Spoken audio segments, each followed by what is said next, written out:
He claimed my son scratched his car. There was no evidence. My son wasn't even outside that day. He still demanded $400 to keep things civil. I paid nothing. But the letter he got from my lawyer wasn't a threat. It was evidence he didn't know I had. I live in Cherry Hill, New Jersey. We've been here a while, 7 years this fall. It's a nice area. Not fancy, but stable. Most of the houses were built in the 70s. The trees are tall, the streets are quiet, and most of the people are decent. Our neighbor on the left, Hal, lives alone. He's probably mid-50s, gray hair, always wearing the same faded windbreaker no matter the weather. He keeps to himself, doesn't wave, doesn't talk unless he wants something. Over the years, we never had a real conversation. Just head nods. And that was fine with me. My wife teaches elementary school. I work in IT from home, so I'm around a lot. We've got one kid, Josh. He's 12, a little awkward, keeps to himself too. Loves coding, Minecraft, and weird old documentaries on YouTube. Not the kind of kid that causes trouble. And definitely not the kind that randomly keys someone's car. The day this all happened was a Saturday. It was cold and drizzly. Not pouring, but enough that everything outside stayed wet. Josh never went outside. He was working on some kind of school project all day. I remember bringing him grilled cheese around 1 p.m. He was on his laptop with headphones on, barely noticed me. That evening around 6, just as we were finishing dinner, the doorbell rang. I opened it, and there was Hal, standing there with a blank expression. He didn't say hello. "I'm trying to be civil here," he said, "but I need to talk to you about your kid." I just stood there, waiting. He nodded toward the street. "My car's been keyed. Long scratch, driver's side door. Your boy's always outside, and it wasn't there this morning." I'm not saying he did it on purpose, but he's the only kid around here who's ever near my car. I blinked. I honestly thought it was a joke at first. "Josh hasn't been outside today," I said. Hal just shook his head slowly, like he was trying to stay calm. "Look, I'm not trying to start anything. It's not a big deal. I just want to handle this like neighbors. Couple $100 for touch-up. 400, tops. I'm not reporting it. Just asking you to be reasonable." I told him again. Josh hadn't left the house. That it had been raining. That he'd been upstairs all day. I said if someone scratched his car, it wasn't my kid. That's when his face changed. Not angry, exactly, but colder. "All right," he said. "I thought we could handle this neighbor to neighbor. Guess I was wrong." Then he turned around and walked back to his house without another word. I shut the door and stood there for a second, trying to process what just happened. My wife asked what he wanted. I told her. She frowned.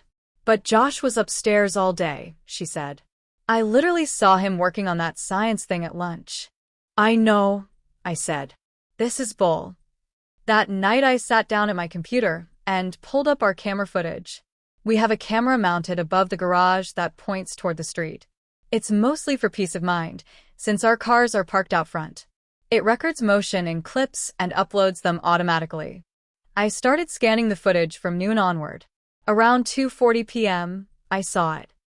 A white delivery van pulled up and parked half on the curb in front of Hal's house. The driver got out carrying a medium-sized box and his phone. As he passed Hal's car, he shifted the box to one arm and leaned hard into the driver's side door. You could see his jacket rub up against the paint. He didn't even notice. Just kept walking. That was it. The moment the scratch happened. Clear as day. No Josh, no other kids, no one else on the street. I clipped the footage and saved it in 2 formats. One for playback, one for frame by frame. I didn't say anything to Hal. I wanted to see if he'd push it. Sure enough, Monday morning I got a text. "Let's talk before this gets messy. You had time to think it over?"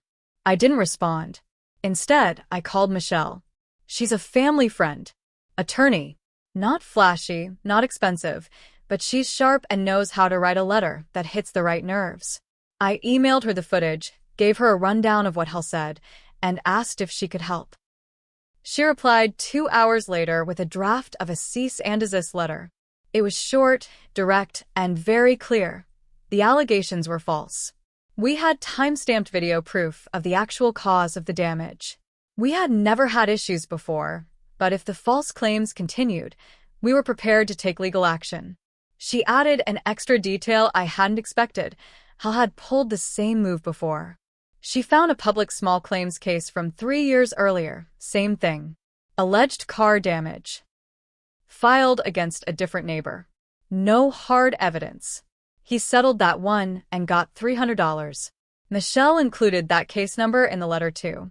On Wednesday, Hal got the envelope. Certified mail.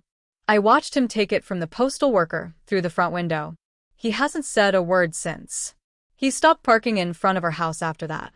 Now he leaves his car a few doors down. But I'm not done. Not yet. About a week after Hal got the letter, things got quiet. Too quiet, honestly.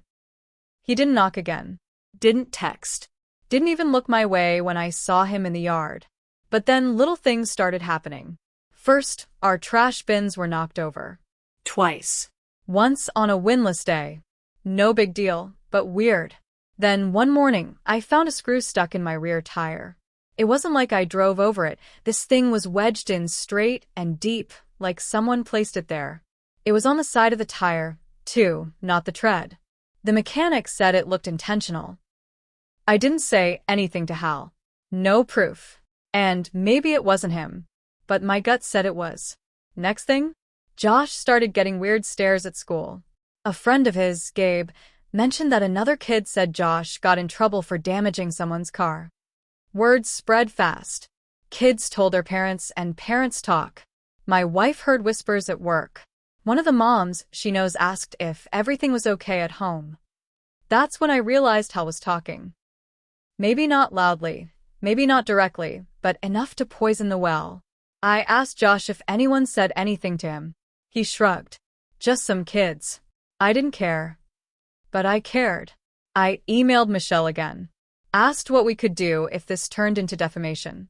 She said we could build a case if it continued, but we'd need more evidence. So I got a new camera. Actually, two. I installed one near the mailbox and another near the garage, angled toward the side where Hal's house stood. Higher resolution, better night vision, more storage. I didn't want to miss anything. Then I waited. A few weeks passed. Nothing happened. No texts, no knocks, no damage. But then one night I caught something. Around 11:30 p.m., my camera picked up movement near the side of our house. Someone walked into the frame, stayed low, and paused near the garage. He was wearing a hoodie, pulled tight. Couldn't see his face. But the way he moved, slow, like he knew where the blind spots were. It felt too deliberate. He left after 30 seconds. Nothing damaged. Nothing taken. But it rattled me. I showed Michelle the footage. She told me to file a police report, just for the record. So I did. The officer took it seriously, but without a face, it wasn't much to go on. Still, it created a paper trail. That mattered. A few days later, something else happened. Josh was at his friend's house. My wife was out grocery shopping.